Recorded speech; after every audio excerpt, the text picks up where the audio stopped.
여러분 오늘 아침에 우유 한 잔 드신 분들 꽤 많으실 텐데요. 네, 아마 냉장고를 열면 거의 무조건 있는 게 또 우유잖아요. 맞아요.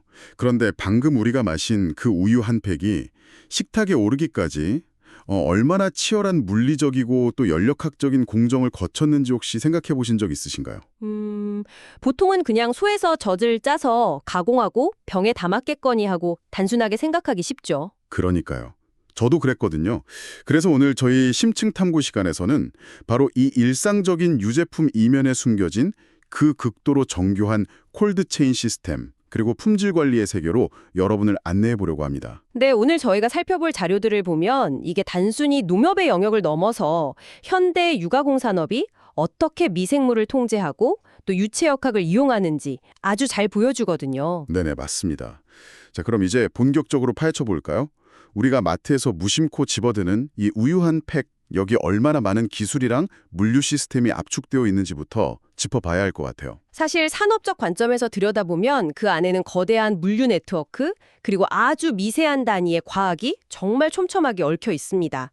목장에서 출발해서 공장을 거쳐서 우리 냉장고에 들어오기까지 단 한순간도 이 통제망을 벗어날 수 없거든요. 완벽한 저온 유통체계, 즉 콜드체인의 보호를 받는다는 거군요. 그렇죠. 게다가 눈에 보이지 않는 세균과의 싸움이나 지방 입자를 물리적으로 쪼개는 공정까지 겹쳐지면서 매일 소비하는 이 액체가 현대과학의 꽤 훌륭한 합작품이라는 걸 오늘 확인하실 수 있을 겁니다. 제가 이번 주제 준비하면서 자료에서 가장 먼저 눈에 띄는 숫자가 하나 있었는데요. 일본 국내 통계이긴 하지만 2021년 실적 기준으로 연간 약 759만 톤의 원유가 생산된다고 하더라고요. 어마어마한 양이죠. 여기서 원유란 소에서 가짜낸 아직 가열이나 어떤 처리도 전혀 하지 않은 자연 상태의 젖을 말합니다. 네, 그리고 흥미로운 게 이 엄청난 양 중에서 딱 53% 정도만 우리가 마시는 음용우유로 공급된다는 점이었어요. 나머지 절반은 치즈나 버터 같은 가공유 제품으로 쓰이고요. 그 759만 톤이라는 원유가 매일같이 쏟아져 나온다고 한번 상상해 보세요. 이 산업이 직면한 가장 큰 과제가 뭔지 바로 명확해집니다. 바로 시간과 온도와의 싸움인 거죠. 소에서 갓 짜낸 원유는 온도가 꽤 높잖아요. 네, 소의 체온이랑 비슷한 약 38도 전후를 유지하고 있습니다. 미생물이 번식하기에는 그야말로 최적의 조건인 셈이에요. 이 상태로 외부 상온에 조금만 방치해도 세균이 기하급수적으로 늘어납니다. 그래서 농가에서 그 벌크 쿨러라는 걸 쓰는 거군요. 맞습니다. 낙농가들은 차교를 하자마자 농가 내부에 있는 이 냉각 부착 탱크, 벌크 쿨러로 원유를 즉시 이동시켜서 온도를 5도 이하로 빠르게 떨어뜨립니다. 전차 공정을 통틀어서 가장 기본적이면서도 핵심적인 첫 번째 방어선이죠. 5도 이하로 급속 냉각시켜서 미생물 활동을 묶어버리는 거네요. 그렇게 농가에서 온도를 유지하고 있으면 이제 우유를 수거하러 트럭이 오잖아요. 밀크 롤이라고 부르던데. 네, 매일 오거나 혹은 하루 걸러 한 번씩 오게 되는데 이 차량이 보온성이 아주 뛰어난 스테인리스 탱크를 장착한 특수 차량입니다. 쉽게 말해서 거대한 냉장 보온병이 바퀴를 달고 돌아다니는 구조죠. 그런데 제가 자료 보면서 기술적인 거 이상으로 인상 깊었던 게 이 트럭 운전사분들의 역할이었어요. 이게 그냥 운송만 하는 게 아니더라고요. 현장 최일선의 품질 검사관 역할을 겸하시는 거죠. 분석을 위한 샘플을 채취해서 전문 기관에 보내는 작업까지 직접 하죠. 이것을 더 큰 맥락에서 연결해 보면 이 산업의 경제적 유인 구조가 아주 잘 드러납니다. 경제적 유인 구조라면 그 샘플 결과가 돈이랑 직결된다는 뜻인가요? 정확합니다. 운전사가 채취한 그 작은 샘플이 전문 랩으로 가서 체세포수나 세균수, 유지방 함량 등을 아주 세밀하게 분석받거든요. 이 결과가 낙농가가 유업체로부터 받는 우유 대금을 결정하는 절대적인 기준이 됩니다. 와, 철저하게 위생 관리를 한 만큼 직접적인 경제적 보상을 받는 시스템이네요. 네. 그리고 여기서 우리가 정말 주목해야 할 놀라운 사실이 하나 더 있습니다. 바로 현장에 적용되는 기준의 엄격함인데요. 그 부분 저도 읽었어요. 법적 기준보다 실제 거래 기준이 훨씬 더 깐깐하다는 거잖아요. 그렇습니다. 후생노동성 같은 국가기관이 정해둔 최소한의 법적 안전 기준이 당연히 있죠. 하지만 실제 생산자인 낙농가와 유업체 간의 거래 가이드라인은 그 법적 기준을 아득히 뛰어넘습니다. 어느 정도로 차이가 나나요? 예를 들어 세균수 기준을 보면 현장에서는 국가 허용치의 10분의 1 이하, 그러니까 세균을 10분의 1 수준으로 통제해야만 최고 등급을 받고 정상적인 거래가 이루어집니다. 업계가 스스로 10배나 높은 허들을 만들어 둔 거죠. 10분의 1이면 정말 압도적이네요.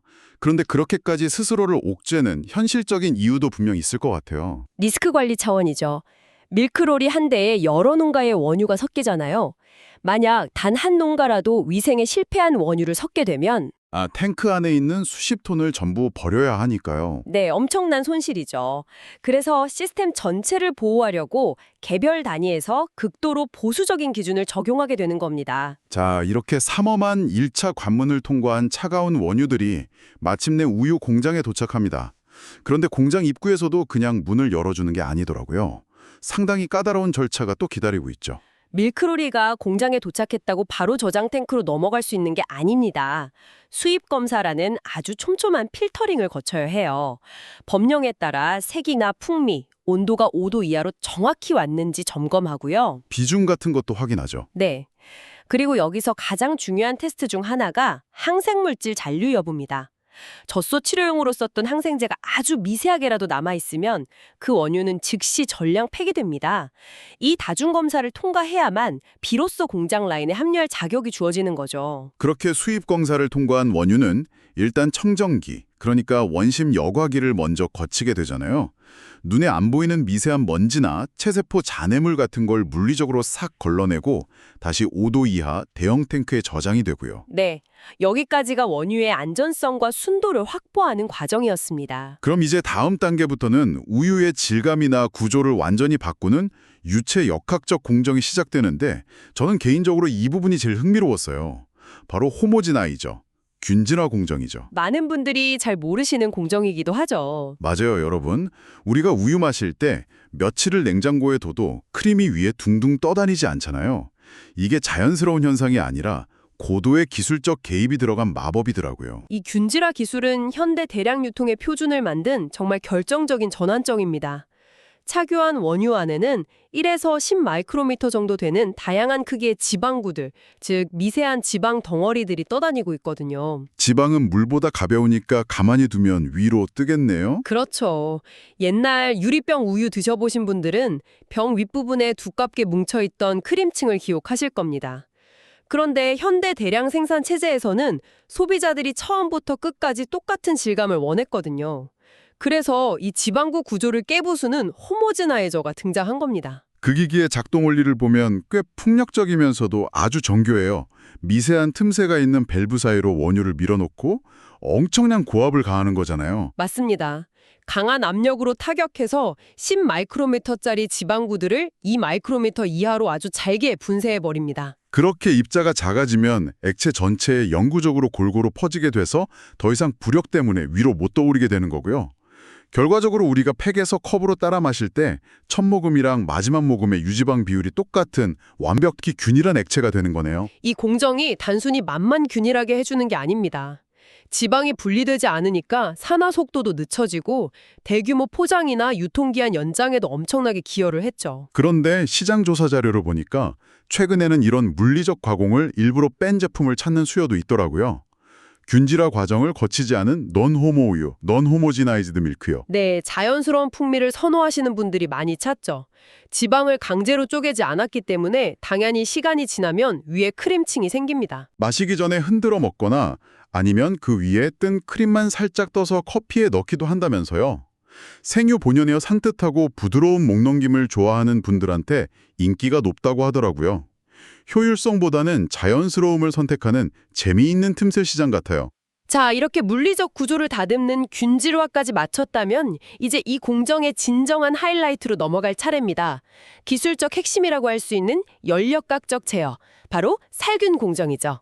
불순물도 다 걸러냈고 질감도 맞췄지만 여전히 자연 상태의 원유에는 인체에 유해할 수 있는 미생물들이 숨어 있을 수 있으니까요. 네, 그래서 가열 처리는 절대 빼놓을 수 없는 절차입니다. 여기서 매력적인 부분은 병원성 미생물을 확실히 죽일 만큼의 열을 가하면서도 우유 고유의 영양소 파괴나 단백질 변성은 최소화해야 한다는 딜레마를 해결하는 과정이에요. 그래서 열을 가한 직후에 즉각적으로 다시 차갑게 식히는 그 타이밍이 핵심이군요. 맞습니다. 가열 후 즉시 냉각. 이게 살균의 기본 원칙이죠. 살균 방식도 보면 산업적 트렌드가 뚜렷해요. 일본 시장 데이터를 보면 음용 우유의 90% 이상이 초고온 순간 살균, 즉 UHT 방식을 쓰고 있습니다. 섭씨 120도에서 150도라는 고온에서 단 1초에서 3초 사이로 아주 짧게 가열하고 신속하게 식히는 방식이죠. 그 외에도 목적에 따라 여러 옵션이 존재합니다. 온도를 63도에서 65도로 비교적 낮게 유지하면서 30분 동안 길게 처리하는 저온 유지 살균, LTLT 방식도 있고요. 72도 이상에서 15초 이상 가열하는 고온 단시간 살균인 HTST 방식도 있죠. 네, 그리고 UHT랑 비슷하게 130도에서 150도로 가열하지만 외부 공기를 완벽히 차단한 무균 상태에서 포장해서 유통기한을 획기적으로 늘린 롱라이프 우유, LL 방식도 있습니다. 결국 온도와 시간의 조합을 어떻게 가져가느냐의 차이네요. 그런데 여기서 여러분이 가장 궁금해하실 질문이 하나 있을 것 같아요. 대체 150도라는 초고온에서 우유를 끓이다시피 하는데 칼슘이나 비타민 같은 영양소가 다 파괴되는 건 아닐까 하는 우려요. 사실 많은 소비자분들이 저온 살균 우유가 공정 시간이 기니까 영양학적으로 더 우수해서 프리미엄이 붙는다고 오해하시기도 합니다. 자료에 나타난 영양학적 팩트는 어떤가요? 명확하게 말씀드리면 어떤 방식을 쓰든 우유의 필수 영양소 총량이나 흡수율에는 유의미한 차이가 없습니다. 칼슘이나 유단백질은 150도 열을 1초에서 3초 정도 받는다고 해서 쉽게 구조가 무너지지 않거든요. 인체에 흡수되지 않는 형태로 변질되지도 않고요. 네, 그러니까 영양가 측면에서는 UHT든 저온살균이든 전혀 걱정하실 필요가 없다는 게 과학적 팩트입니다. 영양의 차이가 없다는 건 정말 뜻밖이네요.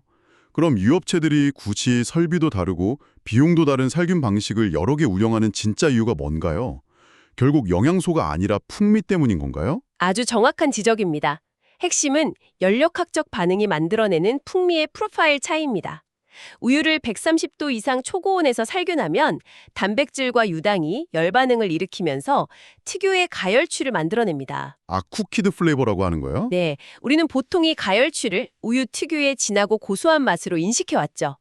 UHT 방식이 시장의 90%를 장악하면서 사실상 우리 미각이 이 고소한 맛을 우유의 표준으로 학습하게 된 겁니다. 반대로 60도대에서 살균하는 LTLT, 저온 살균 방식을 보면 열에 의한 단백질 변성이 적으니까 이 가열취가 거의 발생하지 않겠네요? 그렇죠. 그래서 저온 살균 우유를 마셔보면 우리가 아는 그 묵직한 맛보다는 목장에서 갓 짜낸 생류에 가까운 아주 산뜻하고 깔끔한 맛이 납니다. 누군가에게는 약간 밍밍하게 느껴질 수도 있고요. 결국 영양의 우열이 아니라 철저하게 소비자의 미각적 취향, 그리고 유통기한을 길게 가져갈 수 있는 UHT의 유통 효율성이 맞물린 결과였군요. 여러분도 마트 가셨을 때 진하고 고소한 맛을 원하시면 초고온 살균 우유를, 깔끔하고 원초적인 맛을 원하시면 저온 살균 우유나 아까 말씀드린 노노모 우유를 취향껏 선택하시면 되는 거네요. 네, 그렇게 연력학적 통제까지 무사히 마친 우유는 이제 드디어 마지막 여정인 포장과 출하 단계로 들어갑니다. 여기서도 공기 접촉은 금물이겠죠. 물론입니다. 살균을 마친 우유는 완벽하게 밀폐된 파이프라인을 타고 이동해서 충전 포장기로 들어갑니다. 종이팩이나 플라스틱 용기에 담기고 즉각적으로 밀봉되죠. 포장 직후에도 중량이나 밀봉 상태, 유통기한 인쇄 상태까지 지속적으로 품질 검사를 받게 되고요. 완제품이 되었다고 해서 끝이 아니잖아요. 포장 라인을 빠져나온 우유들이 상온에 방치되는 게 아니라 곧바로 거대한 냉장 창고로 이동해서 다시 5도 이하로 보관되더라고요. 맞습니다. 그리고 각 마트로 배송될 때도 일반 트럭이 아니라 내부 온도가 제어되는 보냉차를 이용하죠. 목장의 벌크 쿨러에서 처음 5도로 떨어졌던 원유가 우리 동네 마트 진열대에 도착할 때까지 이 철저한 콜드체인이 단 한 번도 끊어지지 않는 겁니다. 오늘 저희가 살펴본 자료들의 핵심을 종합해보면 이 우유 한 팩이 결코 단순한 생산물이 아니라는 걸 알 수 있습니다. 네, 미세한 지방고를 타격해서 쪼개는 유체역학, 미생물을 제어하는 열역학, 그리고 법적 기준보다 10배나 엄격한 허들을 스스로 지키는 낙농가와 유업체들의 집착에 가까운 품질 관리 시스템 후 완벽한 조화를 이룬 결과물이죠. 정말 그러네요. 전체적인 물류와 과학의 맥락을 알고 나니까 내일 아침에 마실 우유 한 잔의 무게감이 완전히 다르게 다가옵니다.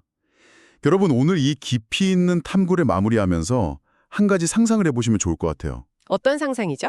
오늘 우리가 들여다본 이 거대하고 정교한 시스템 속에서 만약 초고온 살균 시간이 1초가 아니라 단 0.5초만 길어진다면, 혹은 그 호모지나이저가 지방부를 부수는 압력이 평소보다 단 5%만 낮아진다면 내일 아침 여러분이 마실 우유의 맛과 질감은 어떻게 변하게 될까요? 아주 작은 변수 하나로 풍미의 프로파일이 완전히 바뀔 수도 있겠네요. 네, 바로 그겁니다. 그 미세한 물리적, 연력학적 변수가 만들어낼지도 모르는 맛의 차이를 한번 상상해 보시면서 오늘 하루도 우리 주변의 아주 당연한 것들 이면에 숨겨진 놀라운 시스템들을 발견하는 즐거움을 누리시기 바랍니다.